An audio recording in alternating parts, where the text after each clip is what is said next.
ABC Listen. Podcasts, radio, news, music and more. She was warm, funny, every student's favourite teacher. No one ever suspects a woman could do such a thing, especially one with kids. The parents trusted her too. I felt that the school was a safe place. If anything was to happen, there would be somebody there. But it was all a smokescreen. She was brainwashing us from the start. The Favourite, a 5-part investigation from Background Briefing. Search Background Briefing on the ABC Listen app or wherever you get your podcasts.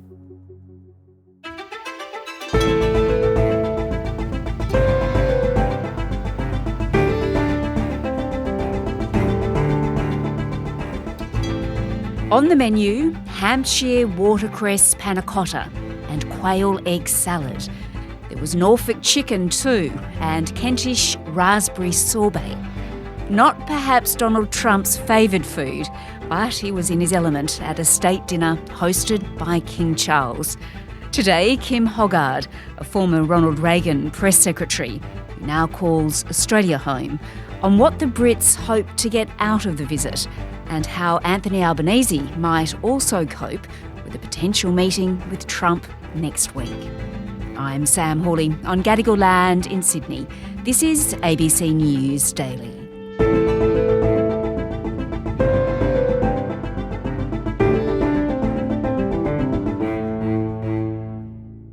Kim, we're going to come in a minute to a meeting that we think will be happening between Donald Trump and Anthony Albanese next week. But let's just start with the big show. Donald Trump's been visiting the King of England, of course. Well, it's quite a significant show. Air Force One touched down at London's Stansted Airport a short time ago. US President Donald Trump and his wife Melania will be hosted by King Charles and Queen Camilla. A glittering banquet's been held at Windsor Castle in the UK as part of the historic second state visit for US President Donald Trump. I think the United Kingdom offered this state visit, the second state visit for Donald Trump, who enjoyed one in his first term as president, because they know how much he likes the monarchy. He has been quite vocal about his admiration for King Charles and the royal family in general. And he seems to like the trappings of the monarchy. He's quite honored by it, and he takes it quite personally. He sees it more as a recognition of him than he does as him representing the United States to the UK. Yeah. But I think for the UK, it's re-imprinting on Trump's mind the importance of the long-established relationship between the US and the UK, that alliance is important for maintaining stability in the world, as well as with each other.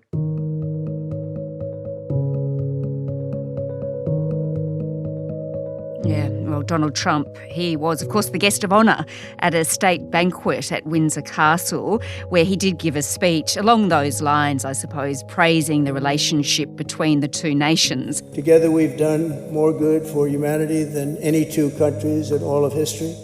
Together we must defend the exceptional heritage that makes us who we are, and we must continue to stand for the values and the people of the English-speaking world, and we do indeed stand for that. And he would be recognizing that. But a lot of this is imagery that is so important to Trump. And all of these state visits are very beneficial to presidents, to other world leaders, because it gives them a stature, a credibility, and it's an imagery that Donald Trump enjoys. He's trying to create a bit of that himself in the White House in Washington, D.C., with the gold and the gilt and the extensions. So I think, this is important visually for Trump. King Charles, he also made a speech at this lovely banquet. I saw the menu, it looked delicious. He was a tiny bit more political. He spoke about AUKUS and Ukraine. Today, as tyranny once again threatens Europe, we and our allies stand together in support of Ukraine to deter aggression and secure peace. And our AUKUS submarine partnership with Australia sets the benchmark for innovative and vital collaboration. But, he didn't stretch the boundaries too far, did he? Well, that's not his role. No. He's meant to have an apolitical role. But yes, you're quite right. He did bring up some important issues, and I think that's important for him to represent. The hard work of those issues will be done with the Prime Minister, of course. But obviously, the United Kingdom is taking this moment, take advantage of the personal relationship that Donald Trump believes he has with King Charles and the influence that King Charles may be able to have, whether it's on tariffs, on Ukraine and the threats from Russia and global instability and also the war in Gaza. So good for him for speaking up on those things, even though it's a delicate dance in his role as the king. Well, he may have been welcome inside the castle walls, of course, but the protesters outside were not happy at all. Donald Trump, you can't hide! We charge you with genocide! Stop the hate! Stop the fear! Donald Trump's not welcome here! And hanging over this entire visit, of course, Kim, was this controversy over Jeffrey Epstein. Protesters had actually projected an image of Epstein and Trump on the walls of Windsor Castle beforehand. Clearly, that was a large bit of imagery that the president would not have been happy about, and I'm sure the king would not have been happy about either. But it does indicate that these issues around Jeffrey Epstein and his victims, and with more of the focus coming onto the victims having a voice, is going to resonate and is going to remain. They can be behind the glamour of the castle walls, but once they come out, all of these issues, whether it's the Epstein case, the fundamental domestic challenges that are facing Trump, particularly in the light of the Charlie Kirk assassination and the ramifications on that and the attacks on progressives and Democrats and freedom of speech and the media, all will be continuing along with the greater conflicts that we are facing in the world. Yeah, well, the scandal, it really is placing huge pressure on the British leader, Keir Starmer, too, because of his first hiring and then firing of Peter Mandelson as the nation's ambassador to the United States. His links to Epstein were exposed in these newly published emails. Emails reported by Bloomberg show Lord Mandelson sent supportive messages to convicted pedophile Jeffrey Epstein after Mr Epstein's conviction for sex offences. The nature and extent of the relationship that Peter Mandelson had with Epstein was far different to what I had understood to be the position when I appointed him. This is hugely damaging for Keir Starmer. His approval rating right now is just through the floor.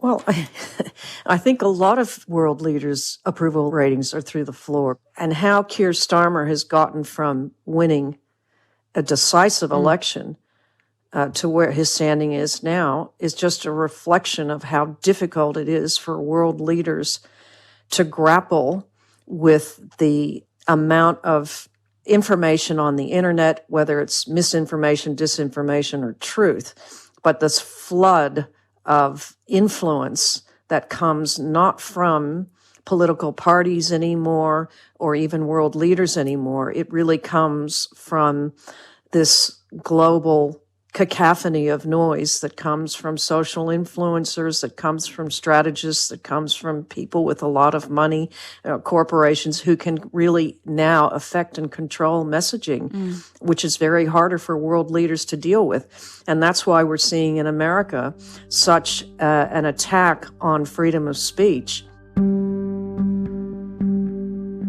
because they are trying very hard to control the media over there. And the president himself is, got lawsuits against the ABC and CBS, the New York Times and the Wall Street Journal and on and on.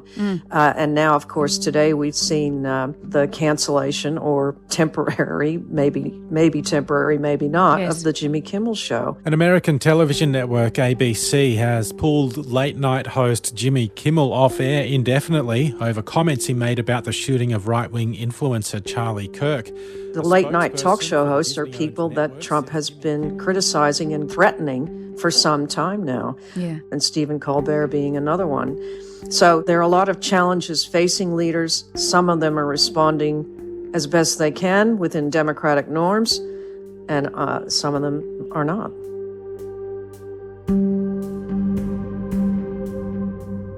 All right, well, Kim, let's turn to another Trump meeting now with Anthony Albanese, of course. The US president, he sort of revealed this meeting during a rather confrontational exchange with ABC reporter John Lyons. That it is appropriate, President Trump, that a president in office should be engaged in so much business activity. Well, I'm really not. My kids are running the business. But you are also... You know what the activity, where are you from? He really didn't like the questioning, did he? Well, the president doesn't like to be confronted with questions that challenge him. In my opinion, you are hurting Australia very much right now. And they want to get along with me. You know, your leader is coming over to see me very soon. I'm going to tell him about you. You set a very bad tone. Go ahead. And they're legitimate questions about the amount of money that he's making while president of the United States. It's never occurred to this extent in the American presidency, except for maybe one example, and that was George Washington himself. But different circumstances completely. But again, he works very hard. His White House works very hard to control messaging. When he's going out and doing those quick Q&As with the press as he's about to board Marine One on the South Lawn, he's really just taking an opportunity to create content. It's his way of controlling the message without having to face too much direct confrontation. He can take individual questions, maybe a follow-up, but that's it. I'm going to move on to the next subject. And when he can, he's going to say what it is he wants people to be focusing on. You know, for John Lyons to get his question in is commendable. It shows the president that, you know, there are other questions that are important to answer, but whether people follow up with those, and I know the print media are, but because we're on such an online atmosphere now in terms of how people get their information, unless it's permeating, it doesn't impinge. And this White House is very good at controlling all of that messaging.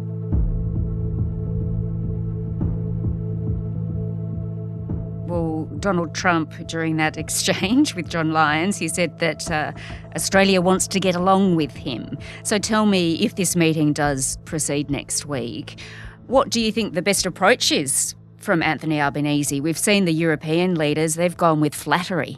Yeah, well, look, I think the Prime Minister, Australia can't go to these meetings offering extravagant gifts like, royal state visits and Qatari airplanes. Nice. But I think, we have an awful lot to offer the United States, not just in terms of our role in the Asia-Pacific region, a strong democracy that has good relationships in an important region of the world that Trump is focused on in terms of his relationship with China.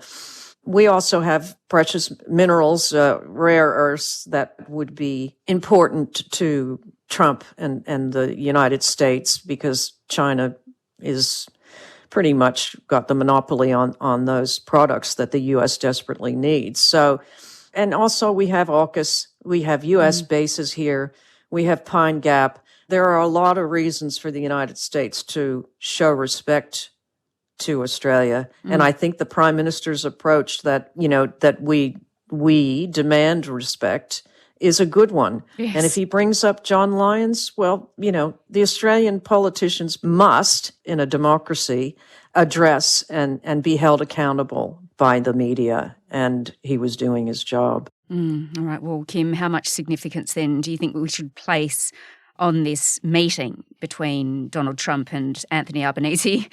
If it goes ahead, of course, I gather we're far less important to Donald Trump than perhaps the Brits are. I think Australia would do well to focus on the things that are important to them, to show America what we have to offer, but at the same time, that we also deserve respect from the United States, and we should not be acquiescent in our attitude towards them. It's a meeting taking place on the sides of the UN General Assembly. So it's not, to me, as symbolic in terms of the setting than as if it were in the Oval Office or the White House. And I think in that case, it's more advantageous for the Prime Minister not to be in the hot seat under the Klieg lights in the Oval Office. He won't be entering the lion's den.